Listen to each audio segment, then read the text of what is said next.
पंढरपूर शहरात वारीच्या निमित्ताने लाखो भाविक दरवर्षी येतात।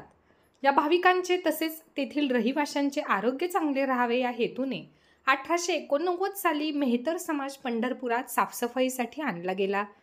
या मेहतर समाजातील 213 लोकांच्या कुटुंबियांसाठी सदनिकांचे बांधकाम करण्याचा प्रस्ताव होता। हा प्रस्ताव उच्च न्यायालयाच्या समितीकडून आयुक्तांकडे गेला होता आणि आयुक्त समितीने त्याला मंजुरी देऊन तो शासनाकडे पाठवला। मात्र तो प्रस्ताव अनेक वर्षांपासून प्रलंबित आहे। 1889 सालापासून पंढरपूरच्या स्वच्छतेत मेहतर समाजाचे योगदान आहे, जे आजही अविरतपणे कार्यरत आहेत। या मेहतर समाजाच्या सदनिकांच्या प्रश्नांची सोडवणूक विहित वेळेत होणार का आणि किती दिवसात या प्रश्नाची सोडवणूक होऊन या 213 कुटुंबियांना सदनिका बांधून मिळणार? महाराष्ट्र विधिमंडळाच्या पावसाळी अधिवेशनात यासंबंधी प्रश्न उपस्थित करून सभागृहाचे व मंत्री महोदयांचे लक्ष वेधले गेले।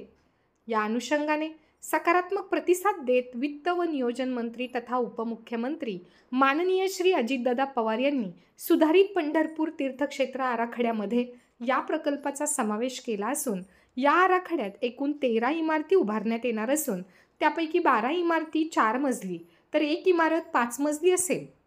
यामधील 7 इमारतींमध्ये एकूण 24 गाळे काढण्यात येणार आहेत। यासोबतच विधिमंडळाचे कामकाज संपल्यानंतर सोलापूर जिल्ह्याचे जिल्हाधिकारी यांच्याशी संपर्क साधून संपूर्ण आराखड्यातील हा प्रश्न लवकरच मार्गी लावण्यासाठी चर्चा केली जाईल असे स्पष्ट केले। बोला अवताडे साहेब बोला। अध्यक्ष महोदय, पंढरपूरला लाखो भाविक या वारीच्या निमित्ताने येतात आणि अध्यक्ष महोदय सर्व वारकऱ्यांचं, भाविकांचं आणि तिथल्या असणाऱ्या सर्व लोकांचं त्या ठिकाणी आरोग्य चांगलं राहावं यामुळे सन 1889 साली मेहतर समाजाला या ठिकाणी पंढरपूरमध्ये साफसफाई करण्याकरता या ठिकाणी आणलं गेलं। प्रश्न घ्या अध्यक्ष महोदय, आता दादांनी खूप एक महत्त्वाचं उत्तर, चांगलं समर्पक उत्तर दिलेलं आहे, परंतु या निमित्तानं मला दादांना अजून एक स्पेसिफिक प्रश्न करायचा आहे।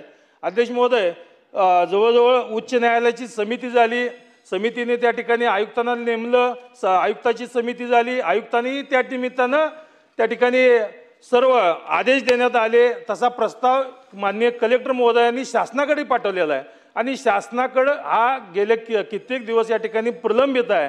माझा स्पेसिफिक अध्यक्ष महोदय प्रश्न असा आहे की दादा, विहित वेळेत आणि किती वेळेत, कारण या मेहतर समाजाला अध्यक्ष महोदय 213 लोकांच्या कुटुंबाचा प्रश्न आहे, तर किती वेळेत या ठिकाणी यांना घराची सदनिका बांधून आपण देणार आहे, एवढं खुलासा करावा। सभागृहाची वेळ 5 मिनिटांसाठी वाढवली।